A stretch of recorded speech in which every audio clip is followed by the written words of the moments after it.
Managing other people sucks. You don't know what they're doing half the time, and it just becomes a non-stop poking and prodding to make sure that they stay on task, especially with instant messenger.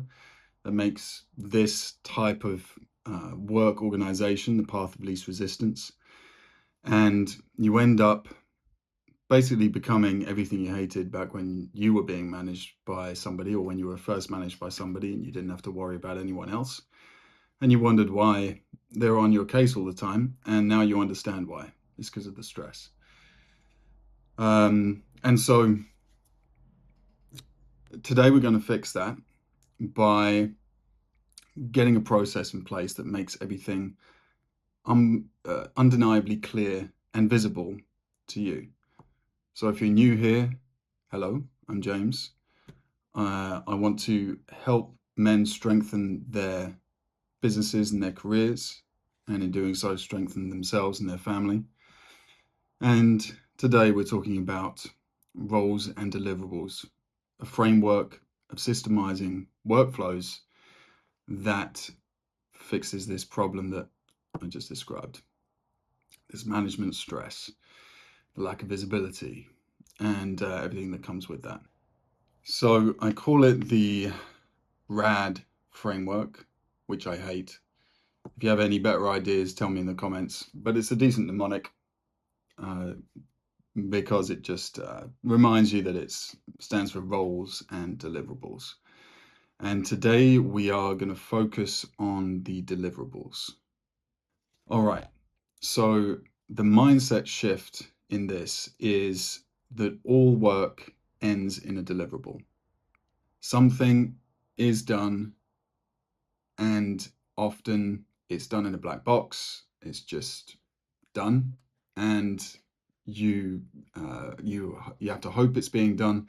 They don't necessarily tell you. People can get I've felt nervous about just telling a boss what I'm doing, partly because it's not just being nervous, it's worrying about whether or not you're doing enough, or you're just going to get given more work. And so a lot of people just want to do their job and then go back to their lives, I suppose. And that's fine. But what that causes is this problem as a manager. You're not sure what's going on, and that leads to the poking and the prodding and all of that. So the mindset shift is all work ends in a deliverable.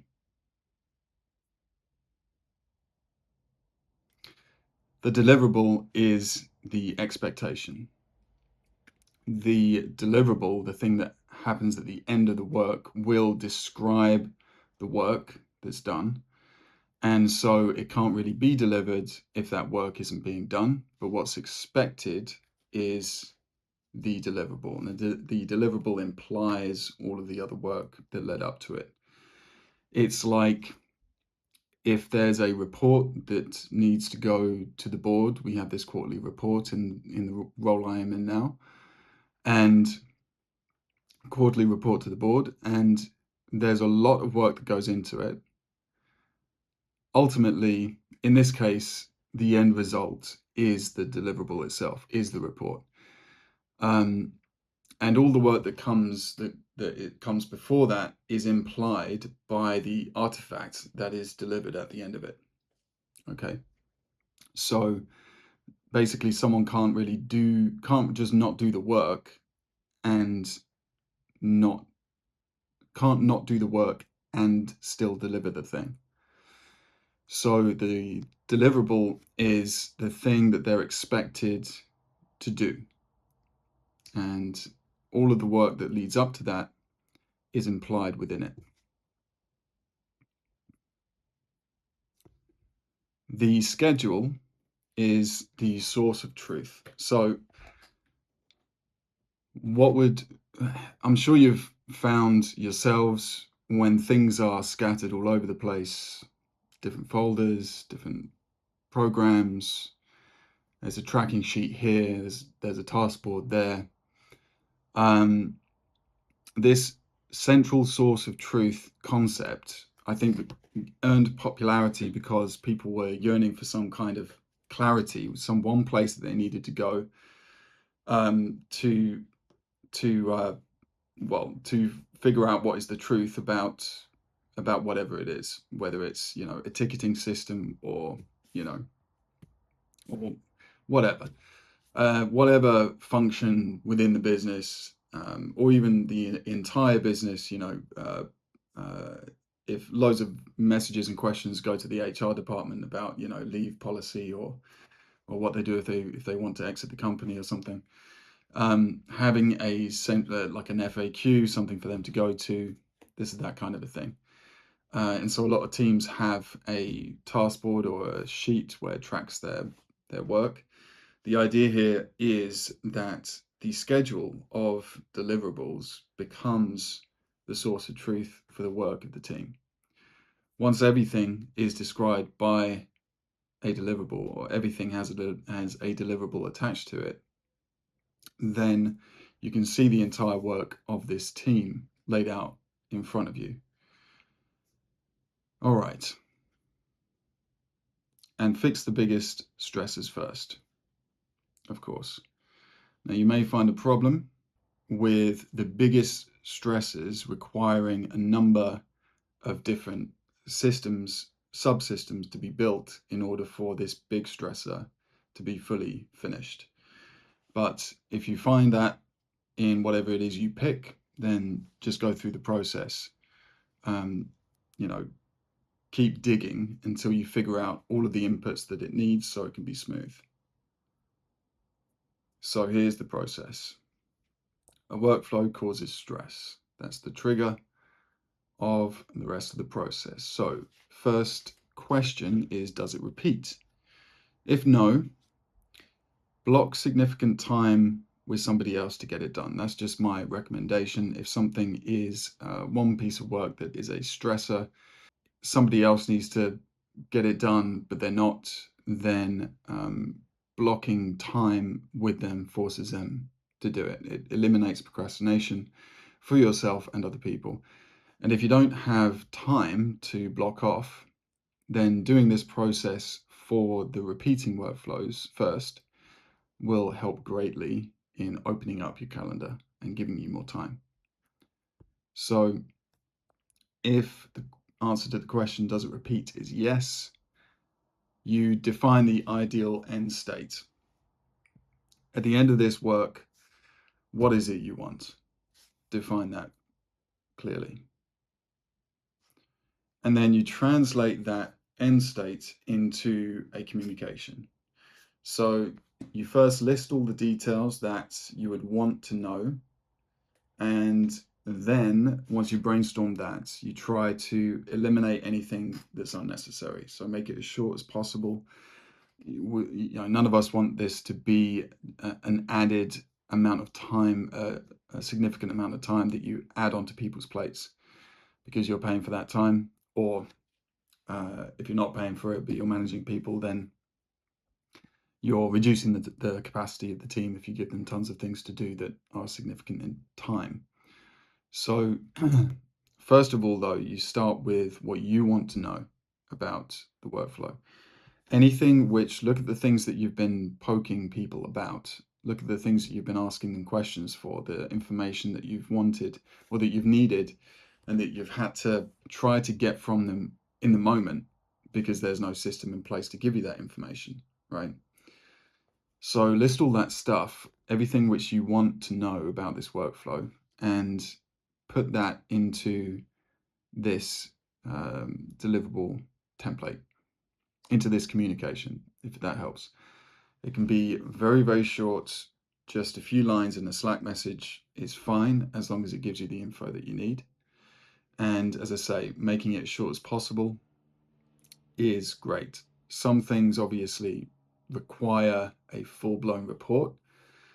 And maybe you've chosen something that's a big stressor that would require, more to go into the deliverable. And if this does end up taking a ton of time, then perhaps, park that, go to something else that causes stress but is a little bit smaller as you get accustomed to this process. Get their fingerprints on it. So what I've found is that people are often remarkably reluctant to edit something that you've written, even if you want them to. So you can say till you're blue in the face, I want you to edit this procedure with your own suggestions and anything you find that might improve it. I welcome any edits. Please edit it. Sometimes, some people are just like, yeah, sure, and then they don't touch it because they, people can be shy, I suppose. And so you might need to force them to edit it. You might say, look, this is what I suggest, but we're not leaving this call until you've changed something about it, or however you need to do it. You might say, the next time we call about this, I expect you to have edited something about it. So look at it, think about it, and edit something about it. And if you think that what you've suggested is super great and can't be improved upon, then you must require at least them to comment something, right? At least them to leave a comment or highlight something which they like the most. Get them to interact with it in some way. Get their fingerprints on it in some way. Because this very effect of them not wanting to edit something that's been given to them by an authority figure is the very reason you need their fingerprints to be on it, because you don't want to be responsible for this in the future. If they figure out something something about this process that's better, you want them to be able to edit it and improve it themselves. And there's also a process into doing this to make sure they don't edit things randomly.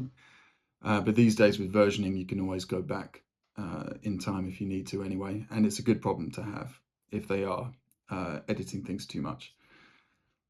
Uh, so yes, get their fingerprints on it in some way so that it's not just yours, so it's theirs as well. Otherwise, they're never going to touch it and it's going to stultify and they won't improve on it over time. Do a trial run with a deadline. Depends obviously on the timeline of this piece of work. Might be very small. I would say if it's just something that takes an hour to do, then literally after agreeing this with them, after getting their fingerprints on it, book in a call for an hour in the future and say that you expect them to have done it in that time. While it's fresh in the mind, while they're not distracted with something else, get it in short order if you can. Next, retrospective. So they've done it, they've filled out the little template, or they've written out the message as per the instructions. Then you have your retrospective. You're in a meeting again, you look at it, and you decide, are you happy with it? So if you can't think of anything to improve upon, if this does give you all the information that you need, and obviously try to get them to give their comments on it as well. Did it add significant time? Say, how much time did it add, rather than did it add significant time? If you ask, did it add significant time with someone who's shy? And often it's not, there are multiple types of people that you try to manage that can be a problem in this area. Some of which are the people who are taking you for a ride. Others are people who are a bit, slower on the uptake. Others are people who are just shy, because it's quite difficult to get visibility in what they're doing because they're just shy about it. So anything that you can do to encourage them to add their own thoughts at any point is going to be good.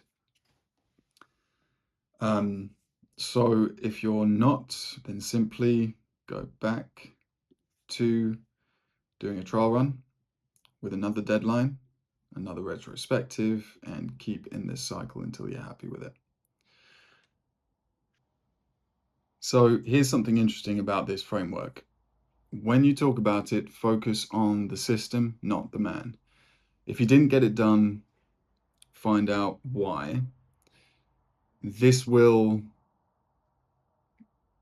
be a bit of a minefield sometimes. Maybe other things felt more important, or they were more important, they were more urgent, they got pulled off for legitimate reasons. Maybe he was just nervous about it and procrastinated on it. People will very rarely say this, but you can kind of tell uh, from them trying to kind of muscle through a response. Focus on improving the process, not on improving the man. So we're talking about the system, we're talking about the process.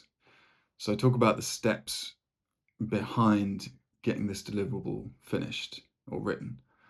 Was there any missing information? For example, that's a typical one.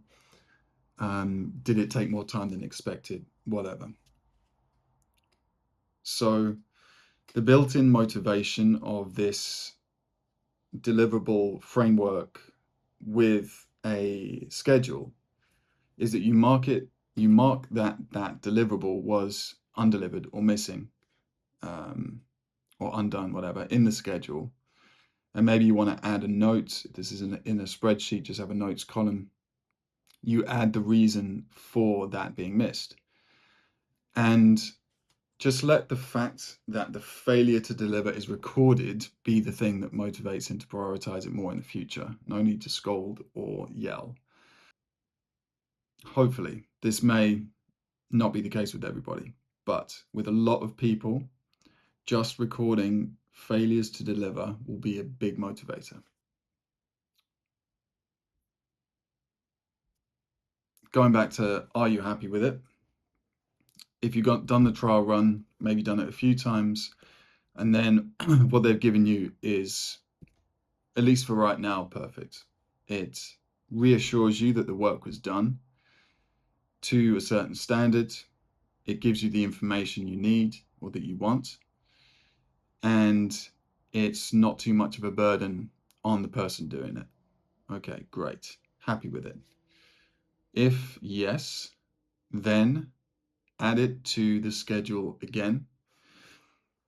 And the schedule will be something that you keep coming back to and keep putting in front of these people you're managing. So in catch-ups, it would be the first thing that you look at to see what's coming up, what requires more time to do, what requires more support to get done. Again, it's the central source of truth for everything that you've built in this systemized way. And the idea is that every time it's delivered, you simply add another item to the schedule that includes whatever title you've given to this deliverable or this workflow. And so it just creates an ongoing record of the work that's done. And once it's on there again, now that you know that it's going to be done to the standard you like, giving you all the information that you want from uh, this stream of work, then you can breathe a sigh of relief. What you've essentially done is you've put in a system which removes the vast majority of ad hoc communication, of unexpected delays. You all see what's coming up.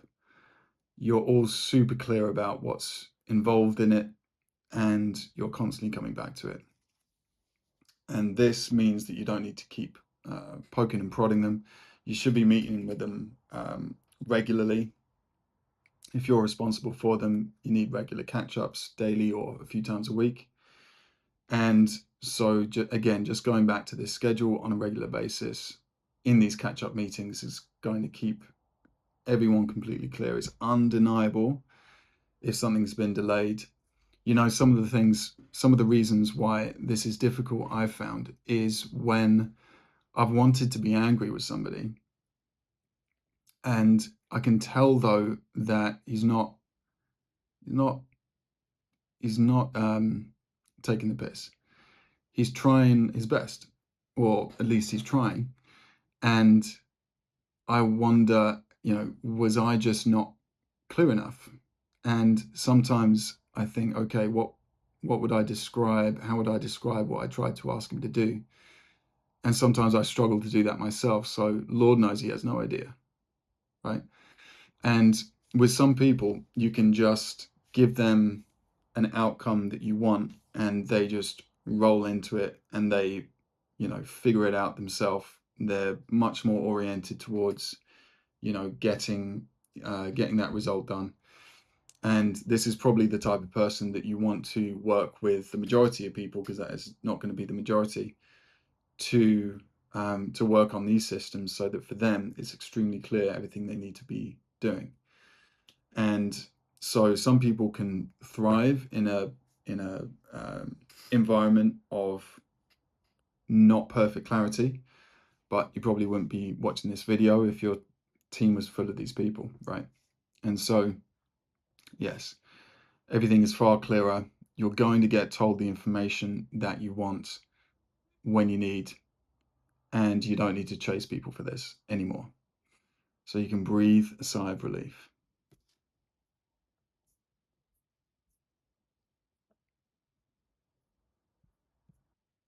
If you have any questions about this process, please drop a comment below.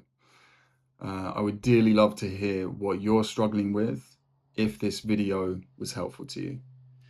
So please do put a comment in there if you have any questions about this at all. And if you do, I'll probably make a video about it, if I can answer these questions. And I'll let you know with a reply in the comment or whatever. Okay, that's it. Thank you for watching. Bye-bye.